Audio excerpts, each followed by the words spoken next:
This is practice 8 for section 2.3. It's on deductive reasoning. In this first video, we're going to look at the law of detachment.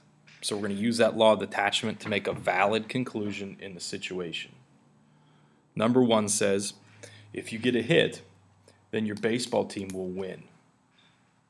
So we're assuming this is a true conditional. This is our hypothesis. This is the conclusion. The only way to get a true conditional statement, if you have a true hypothesis, is to also have a true conclusion. That's what the law of detachment says. Now, they tell you that you hit a home run. That is a hit. So if you know that this extra info that they tell you proves that this blue hypothesis is true, then you know that the conclusion is also true. So what is our valid conclusion? Your baseball team will win.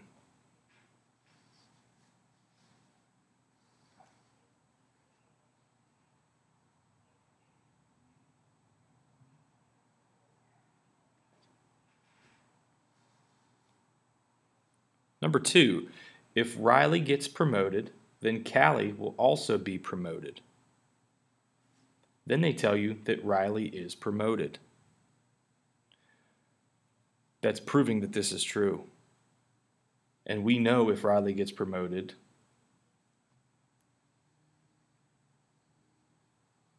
Callie will also be promoted. So our valid conclusion here is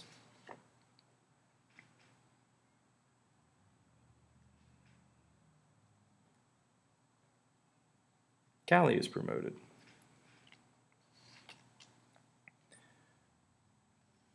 If the conditional is true and the hypothesis is true, the conclusion must be true also.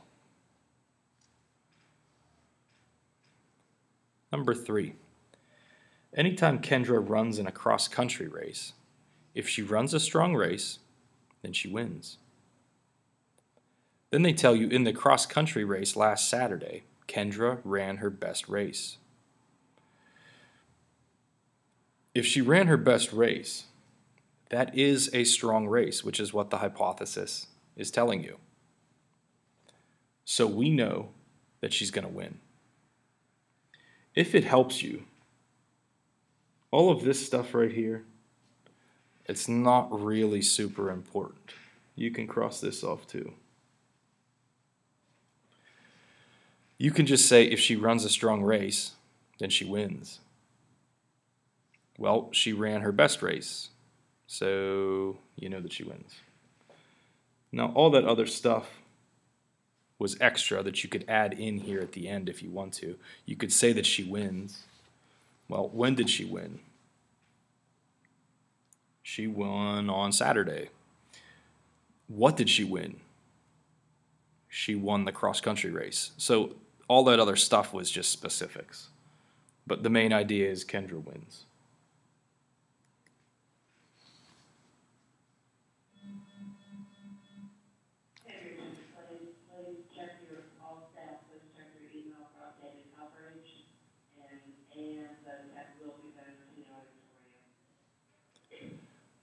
Number 4, if two integers are added together, then the result is an integer. Then they tell you that you add an integer x to another integer y. So we are adding two integers together. What happens then? We know the result is an integer. And if you want to write just that, that's fine. That would be your answer. But you can also be more specific, kind of like we did with Kendra winning the race on Saturday. It was a cross-country race. All those other details. You can say that x plus y is an integer. That's a more specific version of a correct answer. Number 5, if you double a negative number, then the result is a smaller number. You calculate 2x where x is less than 0. Some of you are going to struggle with that. 2x, that's when you're doubling a number, 2 times a number. And they're also telling you x is less than 0. Well, if it's less than 0, doesn't that mean it's negative? So you're doubling a negative number. This is the algebraic way to say that. You're doubling a negative number. So that is about the hypothesis. So the result is a smaller number. And if you want to write that as your answer, you can. You can write just those words.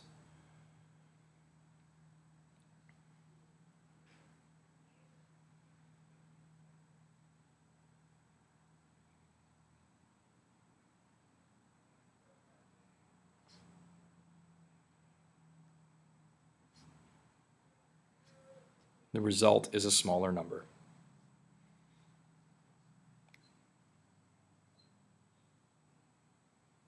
Number 6, if an integer is divided by one of its factors, then the result is one of the integer's factors. Then they tell you, you divide an even integer, x, by 2. Well, is that an integer being divided by one of its factors?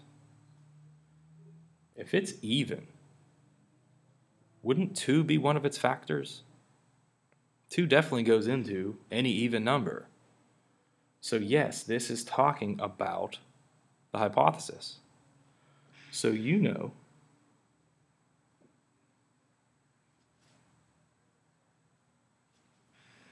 the result is another one of the integer's factors. And you could be as specific as you want to here. You could say, when dividing an even integer x by 2, the result is another one of the integer's factors. You could also just write the underlined words as your conclusion. Okay, so law of detachment. If you have a conditional statement and you know that the hypothesis is true and that conditional is true as well, then the conclusion must also be true.